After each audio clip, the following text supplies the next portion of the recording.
Wrestling is a wild business. One week you're main eventing Raw, the next you're jerking a curtain at a county fair in Sheboygan.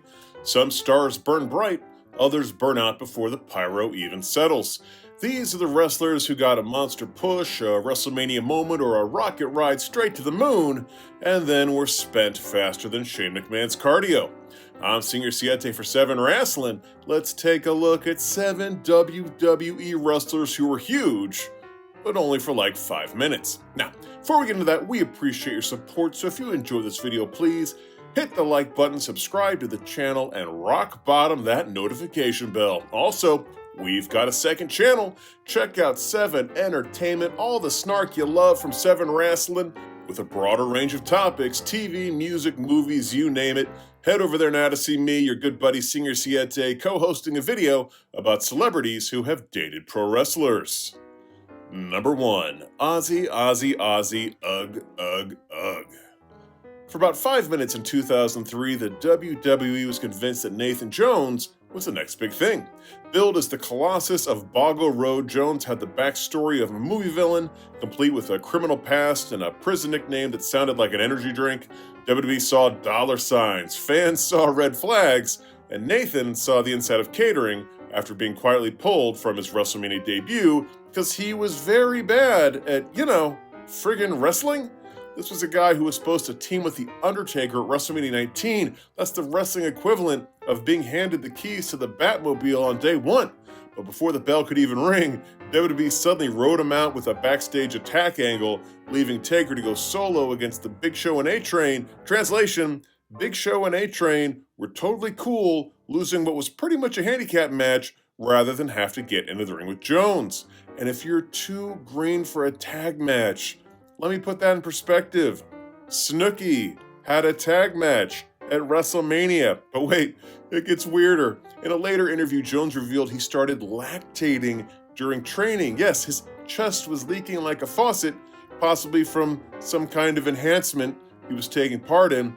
By the end of 2003, Jones had walked out of the WWE during a tour of Australia, which was his home country, claiming he didn't enjoy the travel. His WWE run lasted less than a year, featured almost no memorable matches, and ended with the fans asking, "Did that really happen?"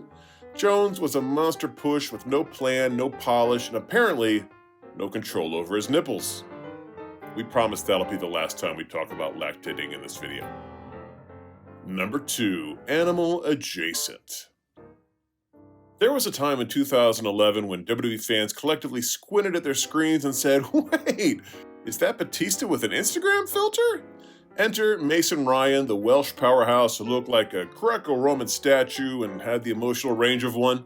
WWE took one look at those boulder-sized traps and slated him straight into the new Nexus. Mason was supposed to be a game changer, the kind of guy who could replace a Batista or a Goldberg. Instead, he came out to zero reaction, delivered promos like he was reading IKEA assembly instructions, and wasn't much to call home about in the ring. There is an awful lot of daylight in that bear hug there, buddy. WWE gave him all the usual bells and whistles, big matches, TV exposure, the muscle of a faction rub. The crowd never bought in, because when you're built like a superhero, it only gets you so far when your in-ring storytelling is less Hulk smash and more Hulk yawn. Within a year, Mason Ryan was quietly sent back to developmental, then released altogether. Oddly enough, he ended up going to work for Cirque du Soleil. Yes, really. His biggest legacy? Well, probably making fans say, Batista was actually really good. Number 3, Russian for the exits. Vladimir Klov debuted in the WWE like a sentient boulder, expressionless, emotionless, speaking in broken English, but Vince McMahon looked at this giant wall of a man and thought, yes, that's my next top guy. Because nothing screams main event like a Soviet throwback with the vibe of a DMV line. WWE pushed Kozlov hard. He was undefeated for months, beat Jeff Hardy clean, even pinned The Undertaker, on SmackDown. It was like somebody took a template from a creator wrestler from WWE 2K and then just fast-tracked him into the WWE title picture despite having all the promo skills of a malfunctioning GPS. The fans weren't buying it, not because he was a heel, because he was boring. Like, go to the bathroom during his entrance, boring. So WWE did what they always do when a monster push goes sideways. They gave him a comedy gimmick. Suddenly, Kozlov was dancing with Santino, doing slapstick. The Moscow Mauler had become the Moscow Muppet. By 2011, Kozlov was released with the same fanfare he brought to his promos, meaning zero. WWE spent 2 years trying to convince us that this dude was the next big thing, and ended up making him the next great punchline. He wasn't a flash in the pan, because there's no flash, just, all pan. Number 4, Kong Gone Wrong. When Karma debuted in the WWE in 2011, it felt like the entire Divas division heard the Jaws theme.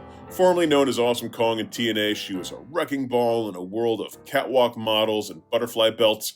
One by one, she crushed every diva in sight, not with flashy moves or hair flips, but with sheer, terrifying presence. For once, WWE didn't try to rebrand a badass into a bikini contest winner. They just let her be scary, and honestly, the fans were here for it.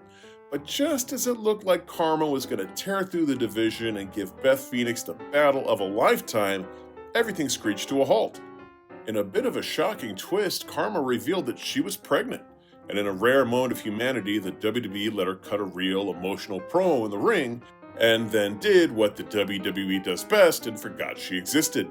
She would return briefly in the 2012 Royal Rumble, making history as one of the few women to ever enter the match. She dumped Hunico over the top rope, stared daggers through the hard cam, and looked ready to reignite the fire. And then, nothing. She was quietly released a few months later, with no fanfare, no storyline, and no closure. In a sad turn of events, we'd later learn that Karma had lost a child, and she'd later admit that she rushed herself to return, and that she wasn't in the right frame of mind to contribute to the company. Karma showed up, crushed skulls, broke molds, and reminded everyone what a legitimate monster looks like.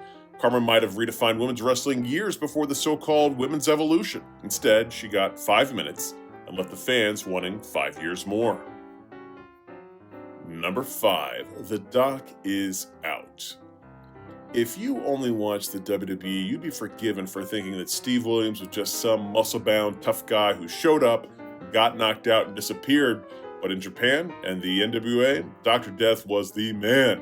Legitimately tough, explosive in the ring, and respected all around the world, especially in All Japan, where he was suplexing dudes into another dimension. So naturally, when WWE finally got their hands on him in the late 90s, they had some big plans. And then as always, WWE did WWE things. The idea was very simple: introduce Dr. Death to the WWE audience as a silent monster, then have him steamroll through the Brawl for All tournament and become the next big heel enforcer and launch him into a main event feud with Stone Cold Steve Austin. But here's the thing: Brawl for All was real, like actual punches real, actual takedown real, and when Bart Gunn knocked out Dr. Death's mystique in one clean left hook, the whole experiment died.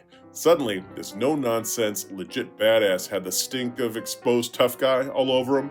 WWE briefly tried to salvage him with Jim Ross as a manager because nothing screams menacing like someone yelling about your Oklahoma football stats. Also, this mask wasn't doing him any favors. But the aura was gone, the injuries were piling up, and the fans never got a reason to care. Within a year, he was gone. Steve Williams should have been a killer in WWE. Instead, he was sacrificed on the altar of one of the dumbest shoot tournaments ever conceived and buried before he ever got the proper spotlight. Number 6, All Awful Everything. Eva Marie wasn't just pushed, she was projected into orbit. From the moment she stepped into the WWE via Total Divas, it was clear someone backstage, and we can't imagine who that possibly could be, saw dollar signs and couldn't care less about what happened once the bell rang. She had the look, the camera presence, and the charisma of, like a high-end mannequin. Could she wrestle? Absolutely not. Her first run was legendary for all the wrong reasons. Again, she had the look. That was it. WWE tried to hide it with custom entrances, slow-motion walks, and color-coordinated everything, but you can't spray tan over a lack of fundamentals. The crowd booed, not because she was a heel, but because they were insulted. After being released and vanishing into influencer land, Eva returned in 2021 with somehow even less in-ring ability. and a protege to do her work for her. Remember Dewdrop? Yeah, let's just forget that ever happened. WWE thought it was brilliant. The fans thought it was a reoccurring nightmare. She lasted a few matches, got squashed, and then vanished again, proving there's gotta be something other than being hot. Like, not everyone in WWE is a great wrestler, but they can talk or bring literally one other thing to the table. Eva Marie's what happens when WWE builds a character first and prays the wrestling part works out. It didn't. Twice. Her legacy isn't built on championships or classics, it's built on baffling entrances, relentless marketing, and the most half-hearted push this side of Mordecai. What happened to her is really a hallmark of Vince McMahon-era women's booking. If she's hot, she can be my new Sable. We heard it with Lana, we heard it with Dana Brooke, never mind the fact that they didn't have the tools to be a compelling character. And yeah, same with Eva Marie. Instead of all red everything, honestly, we would have settled for one talent in anything. Number 7, less than perfect. Curtis Axel had the kind of wrestling lineage that should have made him a slam dunk. Son of Mr. Perfect, grandson of Larry the Axe Hennig, the wrestling genes were so strong with this one, so naturally, WWE slapped a bland name on him, gave him an awkward theme song, and called it a day. Curtis Axel debuted with the charisma of like a substitute math teacher, and somehow got paired with Paul Heyman, possibly to trick people into thinking something important was happening. And let's be clear, Paul Heyman could sell a ketchup popsicle to a woman in white gloves, but even he couldn't get the fans to care about Axel's string of accidental countout wins and roll-up flukes. WWE tried to convince us he was the next big thing, but it felt more like the next mid-card filler who might win on main event if the wind's blowing right. He won the Intercontinental title, cool, right? Just like his dad, and then defended it like he was hiding from it. After his time as a Paul Heyman guy ended, WWE had no idea what to do with him, so they had him parody Hulk Hogan with Axelmania. They threw him into comedy purgatory with Bo Dallas as part of the Social Outcasts. They did the B-Team thing for a while. He went from blue chip legacy star to background noise in seemingly record time. Honestly, his biggest achievement might have been managing to stay employed with them for as long as he did without getting over, which, gotta respect the hustle. Well, there's our list. Did I leave out any other WWE wrestlers who were huge for like 5 minutes? If so, please leave them in the comments section below. Also, if you enjoyed this video, please hit the like button, subscribe to the channel, and tiger bomb that notification bell. Be sure to check out our new Channel 7 Entertainment that's kicking off with a video that features celebrities who dated WWE superstars. Until next time, I'm Singer Siete for 7 Wrestling saying bye-bye.